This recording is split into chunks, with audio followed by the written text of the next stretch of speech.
এর আগের দিন তোমাদের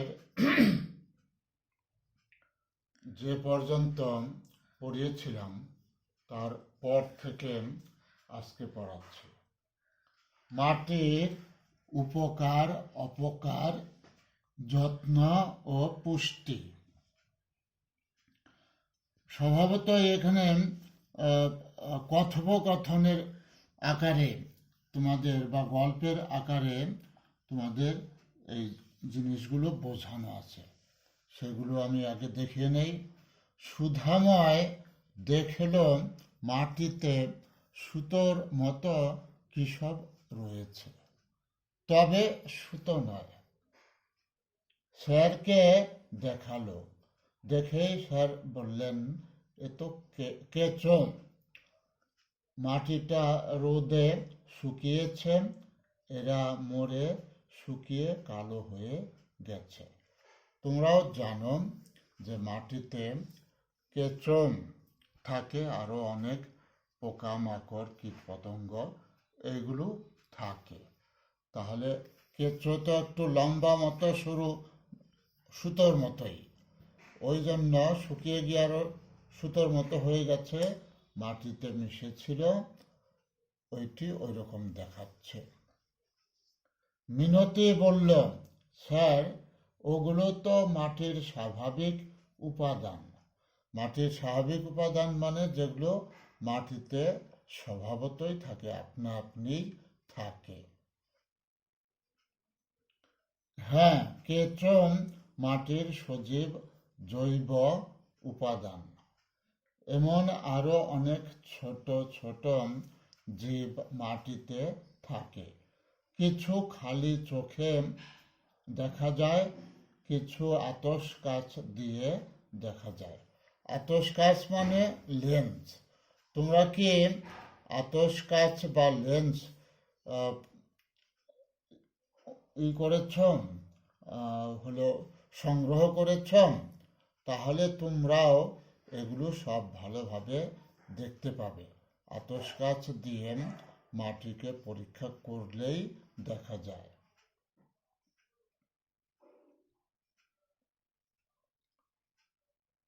এছাড়াও এমন অনেক জীবাণুও মাটিতে থাকে যাদের এভাবেও দেখা যায় না।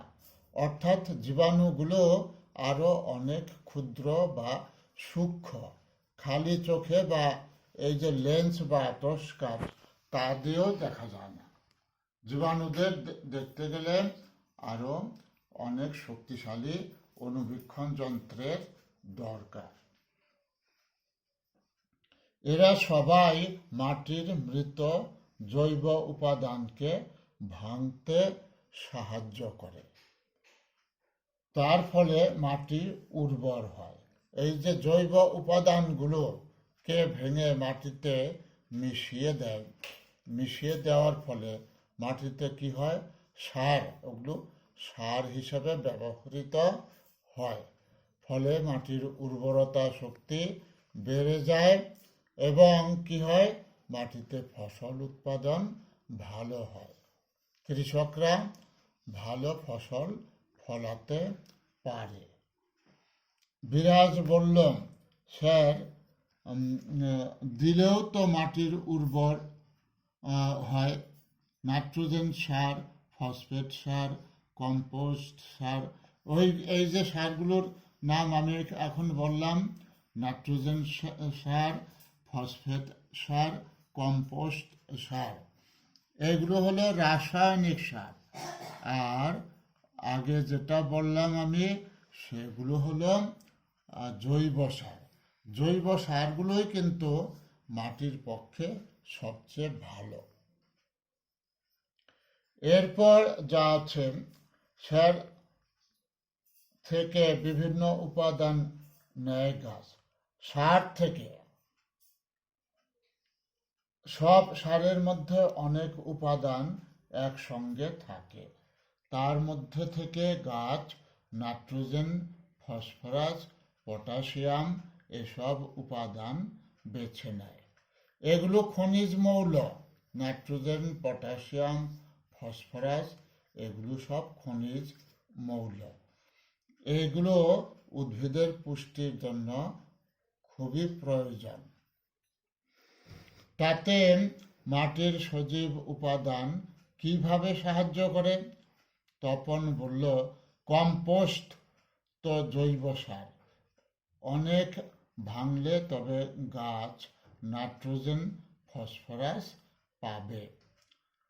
মাটির ভিতরের ছোট ছোট জীব এবং জীবাণুরা সেই কাজে সাহায্য করে, অর্থাৎ মাটিকে ভাঙার কাজে সাহায্য করে। আধপচা পাতা ভাঙতেও সাহায্য করে। এই যে পচা পাতাগুলো গাছ থেকে খসে পড়লে মাটির উপর যে জমা হয়, জল পেলে সেগুলো পচতে শুরু করে, জীবাণুর ক্রিয়ায় পচতে শুরু করে। আধা পচা হলে সেগুলোকে ভাঙতে আরও সাহায্য করে। এবং তারপর দেখবে তোমরা, যেখানে মাটিতে বেশ কিছু পাতা জমা হয়ে থাকে, তার উপর বৃষ্টির জল পড়লে, পচতে শুরু করলে বা পচে গেলে ওই জায়গার মাটিতে কালো এক ধরনের অসমসত্ব পদার্থ তৈরি হয়। হ্যাঁ, ওইগুলো হিউমাস, ওই যে পচে গিয়ে যে তৈরি হলো কালো অসমসত্ব পদার্থ, ওগুলোকে হিউমাসও বলে। ওগুলো খুব উর্বর, ওগুলো মাটির উর্বরতা শক্তি খুব বাড়িয়ে দেয়, ফসল ভালো হয়। আমাদের জৈব সারের দোকান আছে, বাবা আলোচনা করছিল। আমি শুনে বুঝে নিয়েছি আগে জৈব সারই ছিল, রাসায়নিক সার অনেক পরে এসেছে। রাসায়নিক সার যেটা কারখানায় তৈরি করা হয় কৃত্রিমভাবে, সেটা কিন্তু অনেক পরে বিজ্ঞানীরা আবিষ্কার করেছেন। আগে এই যে পচা গোবর, পচা খড়, তারপর পচা পাতা বা পচা যে কোনো অন্য পচা আনাজের খোসা, এই যে সবগুলো এগুলো জৈব সার হিসাবে ব্যবহার করা এখনো হয়, আগে এইগুলোই ব্যবহার করা হতো। আর রাসায়নিক সার যেগুলো নাম বলা হয় ইউরিয়া, তারপরে সুপার ফসফেট, পটাশ, ওগুলো কিন্তু অনেক পরে এসেছে। মিনতি বলল, পলিথিন, প্লাস্টিক এগুলো কিভাবে ভাঙে? ভাঙে না, ওগুলো মাটিকে ভালো হাওয়া পেতে দেয় না। হাওয়া বাতাস, পলিথিন প্লাস্টিক ওগুলো যদি জমা হয় তাহলে মাটির ভেতর বায়ু চলাচল, বাতাস চলাচল ভালোভাবে করতে পারে না। প্লাস্টিক পলিথিন ওগুলো মাটিতে পচে না, ওগুলো খুব মাটিকে দূষিত করে। গাছের শিকড়গুলোকে মাটিতে ঢোকার সময় বাধা দেয়। এই পলিথিন প্লাস্টিক মাটিতে জমলে সেগুলো গাছের মূল বা শিকড়গুলোকে মাটির নিচে ঢুকতে বাধা দেয়, অর্থাৎ পলিথিন প্লাস্টিকে আটকে যায়, ফলে গাছ ভালোভাবে বাড়তে পারে না। শিকড় মাটিতে ঢুকতে না পারলে মুশকিল। শিকড় অর্থাৎ মূল যদি মাটির নিচে প্রবেশ করতে না পারে, তাহলে তো জল শোষণ করা এবং সার পদার্থ মাটি থেকে শোষণ করা খুব অসুবিধা হবে, গাছের পারবেই না।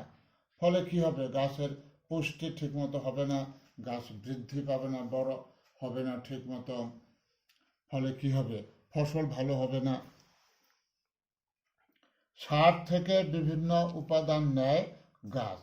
সব সারের মধ্যে অনেক উপাদান একসঙ্গে থাকে, তার মধ্য থেকে গাছ নাইট্রোজেন, ফসফরাস, পটাশিয়াম এসব উপাদান বেছে নেয়।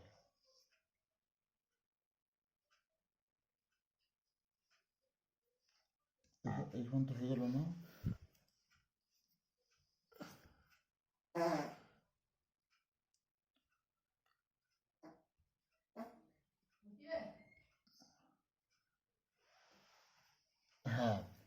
এরপর দেখো তোমাদের এই যে বইয়ে এখানে যে হেডলাইনটা আছে, মাটি থেকেই সোনার ধান।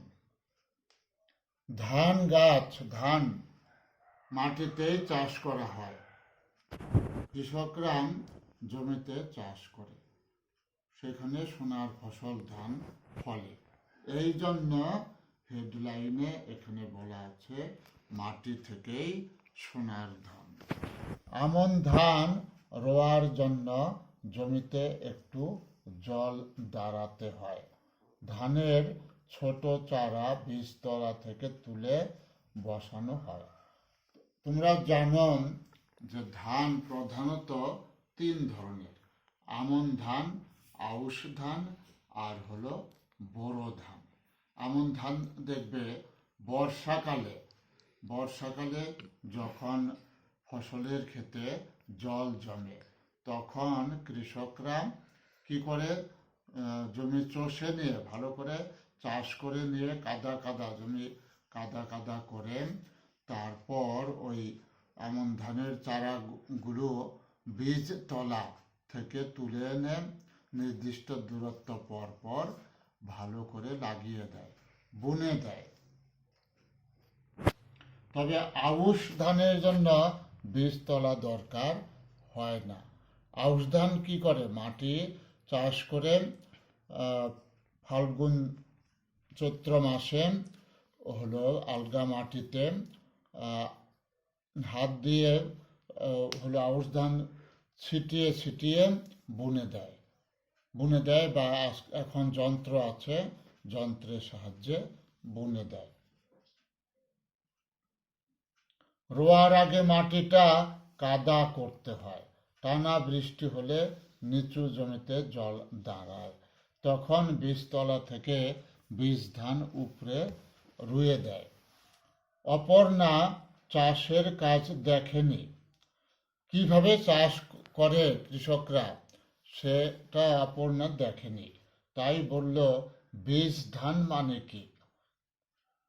সমীর বলে দিল, প্রথমে ছোট জায়গায় ধান ছড়ানো হয়, এটা বীজতলা, অর্থাৎ চারা গাছ যেখানে জন্মায়, ছোট ছোট চারা গাছ অনেকগুলো ঘনভাবে একসাথে যেখানে চাষ করা হয় ওইটা হলো বীজতলা।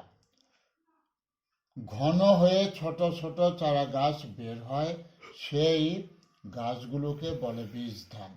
হাত খানেক হলে অর্থাৎ এক হাতের মতো লম্বা হলে সেগুলো তুলে বসাতে হয়। বিঘত খানেক অন্তর সারি দিয়ে বসায়। এক বিঘা মতো বিঘত, ওই জন্য হচ্ছে বিঘত খানি অন্তর হয়ে। সেই চারা বসানোকে বলে রোয়া, অর্থাৎ চারা লাগানোকে। বীজতলা থেকে চারা গাছ, ধান গাছের চারা তুলে এনে লাগানোকে বলে রোয়া। স্যার বললেন, তাই যে মাটি সহজে কাদা করা যায় তাতেই সহজে জল জমে, সেখানেই ধান রোয়া যায়। সেই মাটি ধান চাষের জন্য ভালো। ধান চাষের জন্য তো দোআঁশ মাটি ভালো, দোআঁশ মাটিতে কাদা করা যায়। এঁটেল দোআঁশ যেটা, সেটা আরো ভালো। এঁটেল মাটি মেশানো থাকবে, কাদা সহজে করা যায়। আমি এর আগের দিন তোমাদের ওই তলার মাটি পড়ানোর সময় বলেছি যে এঁটেল মাটি, বেলে মাটি, দোআঁশ মাটি, এঁটেল মাটিতে সহজে কাদা হয়, সেরকম এঁটেল দোআঁশ মাটিতে সবচেয়ে ভালোভাবে ধান চাষ করা যায়। এবার তোমাদের কি আছে, একটা পরীক্ষা করে লিখতে বলছে। তোমার কাছাকাছি যেখানে ধান চাষ হয় সেখান থেকে কিছুটা মাটি সংগ্রহ করতে হবে। সেই মাটিও কি ধরনের তা পরীক্ষা করে কি পেলে তা লেখো। কিভাবে পরীক্ষা করলে তার ছবি আঁকতে হবে ও লিখতে হবে। এটা তোমরা একটা ছকের মধ্যে নিজেরা করে ফেলবে। এরপর তোমাদের বইয়ে যে হেডলাইনটা দেখো, মাটির উপর চা গাছ। মাটির উপর চা গাছ কিভাবে হয়? চা আমরা কি করি? চা পান করি তো, তোমরাও পান করো চা। এই চা বাগিচা ফসল, চা বাগান মাটির উপরে কিভাবে হয়? শুধু ধান নয়, সব খাদ্যের জন্যই মাটি দরকার। তাই কি মাছ, মাংস, ডিম তৈরি করতেও হ্যাঁ দরকার, কারণ মাটি ছাড়া গাছ হবে না। গাছ অথবা শস্য খেলে তবেই তো প্রাণীদের মাংস হবে। পুকুরও তো মাটির উপরেই, তাই মাটি ছাড়া মাছও হবে না। তাহলে দেখতে পাচ্ছ তো, সবই মাটির উপর নির্ভর করে বেঁচে থাকে। ফসল ফলে মাটিতে, সেই ফসল খেয়ে যারা মাংসাশী প্রাণী তারা পুষ্ট হয়, তাদের মাংস খাওয়া যায়। বা যেসব প্রাণী ডিম দেয়, হাঁস মুরগি ডিম দেয়, তারাও যে দানা শস্য খেয়ে বেঁচে থাকে, সেগুলো তো গাছ থেকেই উৎপন্ন হয়, গাছেই উৎপন্ন হয়। এগুলো তো স্বাভাবিক, একটু চিন্তা করলেই ভাবলেই সহজেই বোঝা যায়, তাই না? এইভাবে তোমরা ভেবে ভেবে যে জিনিসটা পড়বে, মনোযোগ দিয়ে পড়ে বেশ বুঝে বুঝে পড়বে, ভেবে দেখবে যে জিনিসটা কি বলছে, তাহলেই সহজে মনে থাকবে। তাই মাটি ছাড়া মাছও হবে না। সকালবেলার চা থেকে সব খাবার পেতেই মাটি চাই।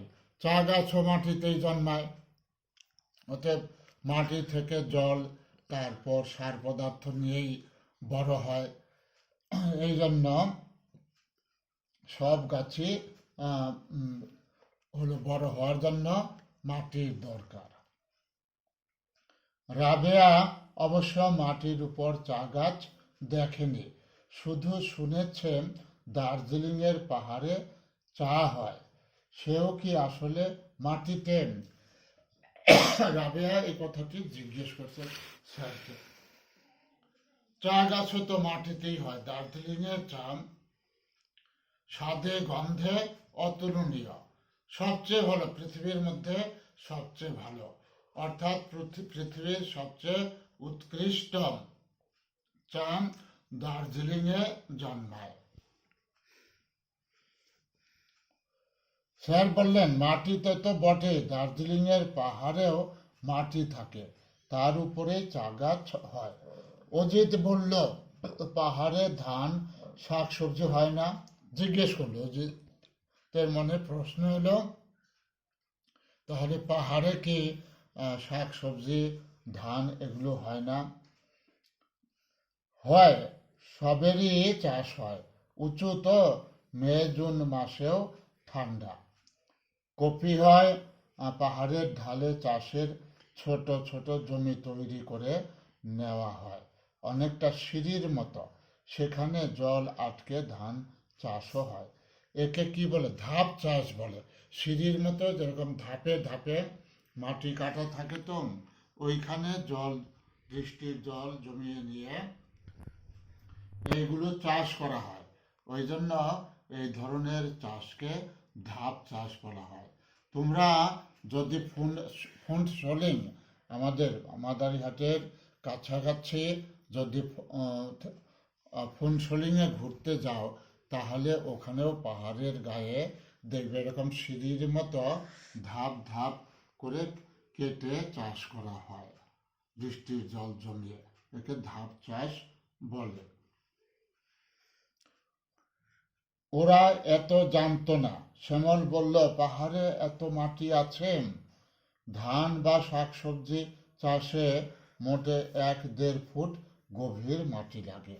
ধান বা শাকসবজি চাষের জন্য খুব বেশি গভীর মাটি লাগে না, কিন্তু এই যে বলা যাচ্ছে 1-1.5 ফুট মাটি। বড় গাছ হয় না? বড় গাছও হয়। বড় গাছের শিকড় পাথরের ফাঁকে মাটিতে ঢুকে যায়, কখনো পাথর ফাটিয়েও ঢুকে যায়, পাথর ফাটিয়ে ফাটিয়ে শিকড়গুলো মূলগুলো ঢুকে যায়। পাথরের ভিতরে মাটি আসে কোথা থেকে? ভূমিকম্পে, সূর্যের তাপে, প্রবল বৃষ্টিতে পাথর ফেটে গুঁড়ো হয়। অনেক বছর ধরে অনেক কিছুর সঙ্গে তা মিশে মাটি হয়। মস ফার্নরাও মাটি তৈরিতে সাহায্য করে। ফার্ন গাছ, ওই যে ঢেঁকি শাক বলি আমরা, ঢেঁকি শাক ওইটাই হলো ফার্ন গাছ। তার আরেক ধরনের আছে মস গাছ। এইগুলোর যে পাতাগুলো পাথরের ফাঁকে ফাঁকে জমে পচে গিয়ে মাটি, জৈব মাটি তৈরিতে সহায়তা করে। এগুলো তোমরা একটু চিন্তা করলেই বুঝতে পারবে। অনেক বছর ধরে অনেক কিছুর সঙ্গে মিশে মাটি হয়। তারপর মস ফার্নরাও মাটি তৈরিতে সাহায্য করে। এইভাবে মাটি তৈরি হতে হাজার হাজার বছর সময় লাগে। সেই মাটির কিছুটা পাথরের ফাটল দিয়ে ভেতরে চলে যায়, আবার কিছুটা বৃষ্টিতে ধুয়ে সমতলে এসে থিতয়, মানে জমা হয়ে পড়ে। তবে মনে রেখো, পাহাড়, সমতল সর্বত্রই খাদ্য তৈরি করতে মাটি চাই। মাটি লাগবেই, যেখানেই গাছ জন্মাবে সেখানেই মাটির প্রয়োজন। এরপর তোমাদের যেটা পড়তে হবে, ধসে রাস্তা বন্ধ। তোমরা মাঝে মাঝেই এখন টিভির খবর, বর্ষাকালে বিশেষ করে টিভিতে খবর দেখবে পাহাড়ি অঞ্চলে, দার্জিলিংয়ের বা আরও যেসব কার্শিয়াং, কালিম্পং এইসব জায়গায় যে পাহাড়ি অঞ্চল, ওখানে প্রবল বৃষ্টি হলে বর্ষাকালে কি হয়, ধস নেমে রাস্তা বন্ধ হয়ে যায়। ধস নামা মানে কি, পাহাড়ের যে উঁচু জায়গা থেকে পাথর, মাটি একবারে হুড়মুড়িয়ে অনেকটা রাস্তার মধ্যে পড়ে যাওয়া। কারণ বৃষ্টিতে আলগা হয়ে যাওয়ার জন্য এরকম পড়ে গিয়ে রাস্তা বন্ধ হয়ে যায়, এটাই ধস। রেডিওর খবরে দীপেন ধসের কথা শুনল। দার্জিলিং থেকে শিলিগুড়ির পথে ধস নেমেছে। সব গাড়ি ঘুর পথে যাচ্ছে। স্কুলে এসে সে অন্যদের বলল সে কথা। ধস কিভাবে হয়, শেষে স্যারকে জিজ্ঞাসা করল। স্যার বললেন, মাটি ধসে পড়া দেখনি, মানে নিচে যদি আলগা হয়ে যায় তাহলে উপর থেকে খসে পড়ে, এইভাবে ধস নামে। পুকুরের পাড় খাড়া, সেরকম খাড়া পাহাড়ের রাস্তার ধার। তোমরা দেখেছ নিশ্চয়ই খাড়া পাহাড়ের রাস্তার ধার। উপরে দেখবে একটা বড় পাথর, হয়তো তার তলায় মাটি। উপরের পাথরটা অনেক দিন ধরে একটু করে সরছে। খুব বৃষ্টিতে তলার মাটিটা গলে গেল। মাটি তো গলে যাবে, খুব বৃষ্টি হলে জল পেলে মাটি গলে যাবে, পাথর তো গলবে না। তাহলে কি হবে, নিচটা ফাঁকা হয়ে যাবে। ফাঁকা হয়ে গেলে তখন কি হবে, পাথরটা পড়ে যাবে। পড়ার সময় আরো কিছু গাছ পাথর নিয়ে পড়ল। ভূমিকম্প হলেও পাহাড়ে ধস নামে। রানু বললাম, বড় গাছ থাকলে সহজে এমন হয় না, ঘাসের চাপড়া থাকলেও ধসে না। সুবীর বলল, কি করে জানলি, তুই পাহাড়ে গিয়ে দেখেছিস? তা নয়, পুকুরের কথা বলছে। আমাদের পুকুরের পাড়ে একটা জাম গাছ আছে। ঝড় বৃষ্টির পর পাশের মাটি ধসে পড়ে, কিন্তু গাছটার গোড়ার কাছের মাটি ধসে না। কারণ কি, এই যে গাছের যে মূল বা শিকড় মাটির মধ্যে ঢুকে যায়, ঢুকে চারিদিকে ছড়িয়ে অবস্থান করে, সেই মূল বা শিকড় মাটিকে আটকে ধরে রাখে, ওই জন্য কি হতে পারে না, ওখানে ধসে পড়ে যেতে পারে না। এই জন্য হলো বড় গাছ থাকলে সেখানে ধস হলো সহজে নামে না। এই তো বেশ দেখেছ, সব জায়গায় এমন পাড় ভাঙে, এভাবে মাটি সরে যাওয়াকে বলে ভূমিক্ষয়। সাবিনা হেসে বলল, বুঝেছি, ভূমি তো মাটি, ক্ষয় হওয়া মানে নষ্ট হওয়া, ক্ষয়ে যাওয়া। কিভাবে ভূমিক্ষয় বাড়ে ভেবে দেখো। ধরো একটা পলিথিন, তার উপরে মাটির যে কণা আছে তার সঙ্গে নিচের কণার ছোঁয়া থাকে না, ফলে জোর বৃষ্টি বা ঝড় হলে উপরের মাটি সরে যায়। মিনতি বলল, সেই জন্যই বলে পাহাড়ে পলিথিন, প্লাস্টিকের কাপ, ওষুধের মোড়ক এসব ফেলা যাবে না। দীপেন বলল, আর গাছ কাটা যাবে না, মাটি ধরে রাখে এমন গাছ লাগাতে হবে, তাহলেই ধস কমবে। এইবার আরেকটা ছক দেওয়া আছে তোমাদের। ছকে কি আছে, ভূমিক্ষয় ও তার নানা দিক নিয়ে আলোচনা করে লেখো। এটা হলে হেডলাইন দেওয়া আছে, তোমরা বলা বলি করে নিজেরা চিন্তা ভাবনা করে লিখবে। একদম বাদ দিকে কি আছে, কি কি ভাবে ভূমিক্ষয় হয়, ভূমিক্ষয় মাটি ক্ষয় কি কি ভাবে হয় সেটা পয়েন্টগুলো লিখবেন। তার ডান দিকে কি আছে, ভূমিক্ষয়ের ফলে কি কি অসুবিধা হয়, আর একেবারে ডান দিকে কি কি করলে ভূমিক্ষয় কমবে বা ভূমিক্ষয় রোধ করা যাবে, কি কি করলে। এইগুলো চিন্তা ভাবনা করে আমি যে পড়ালাম এই দেখে চিন্তা ভাবনা করে লিখবে। যেমন ভূমিক্ষয় রোধ করা যাবে ঘাস লাগালে, গাছ, বড় বড় গাছ লাগালে, এই রকম চিন্তা ভাবনা করে সবগুলো পয়েন্ট এখানে লিখে সব পূরণ করবে। আজকে তাহলে এই পর্যন্ত থাকলো, এরপর দিন আবার পরের টপিকস পড়াতে শুরু করব, তোমরা মনোযোগ দিয়ে পড়বে।